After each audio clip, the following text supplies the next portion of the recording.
గుడికి వెళ్ళడం. గుడికి వెళ్ళడము ఎప్పుడు గూడా ఒక మొక్కుబడి వ్యవహారం గాదు.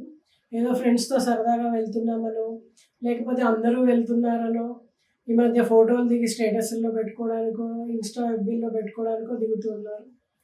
కానీ గుడికి వెళ్ళడం ఎప్పుడూ కూడా ఒక మొక్కుబడి వ్యవహారం కానే కాదు. ఆలయాలను సందర్శించుకోవడం వెనుక చాలా శాస్త్రీయమైనటువంటి ప్రయోజనాలు ఎన్నో ఉన్నాయి. అవేంటో చూద్దాం. అసలు గుడి ఎప్పుడు, ఎందుకు, ఎలా ఏర్పడింది? దేవాలయాలకు మనం ఎందుకు వెళ్ళాలి? ఈ విషయాలపైన వేదాలు ఏం చెప్తున్నాయి మనకి? మొదలైనటువంటి అంశాలను తెలుసుకోవడము ప్రతి హిందూ వ్యక్తికి అవసరం. మన దేశంలో చిన్న, పెద్ద చూస్తే చాలా వేలాది దేవాలయాలు ఉన్నాయి. అయితే ఆ వేలాది దేవాలయాలన్నిటికీ మనం వెళ్ళలేకపోవచ్చు. వాటి వెనక మరి ఆ శాస్త్రీయత ఎలా ఉంటుంది అనేది మనకు తెలవాలి అంటే, మన వైదిక ధర్మంలో ఏం చెప్పారో కూడా మనం తెలుసుకోవాలి.